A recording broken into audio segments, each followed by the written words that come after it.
Thank you very much, Mr. Chairman. Have any of you gentlemen ever purchased a home FHA? Just raise your hand if you have. None of you have. Virtually everyone I know purchased their first home FHA or VA.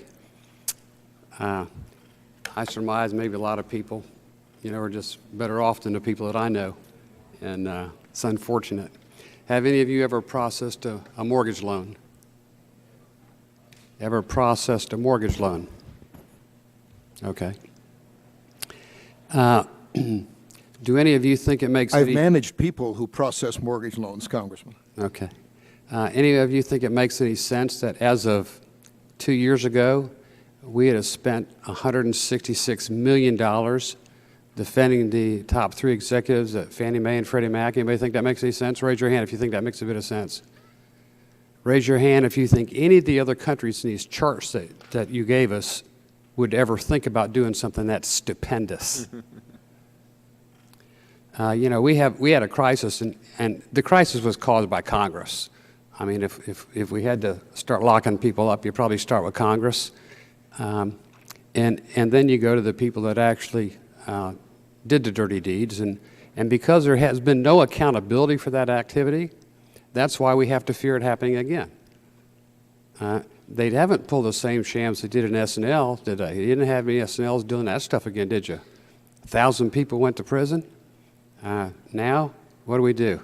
Stipulated settlements, and we buy off our prosecution with stockholders' money these days, it seems. I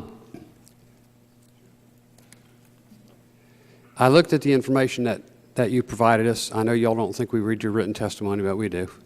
And I compared the charts of Dr. Jaffe, Mr. Pollack, and Professor White, and you're not all on the same page. You're in the same neighborhood, but there's some differences in the data, the hard data that you've given us.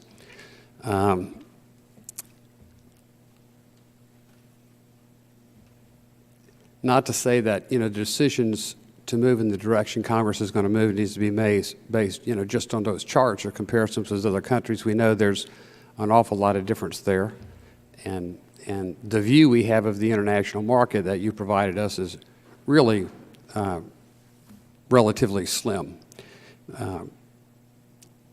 It came close compared to debt, but I'd be interested in knowing the average cost of homes in other countries, or the average value to their GDP, or the total value to GDP. I'm okay with moving away from GSEs. I'm a realtor by profession. I think that's just fine. Just so long as someone has a detailed plan, not just a vision like we've passed on many national priorities recently, but a detailed plan of how we would replace it without upsetting an already very fragile, and I use that word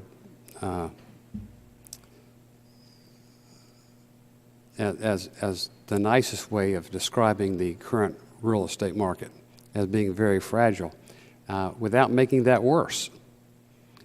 Do any of you claim to have a detailed plan of how we get rid of the GSEs and replace the ability for funding and financing for future generations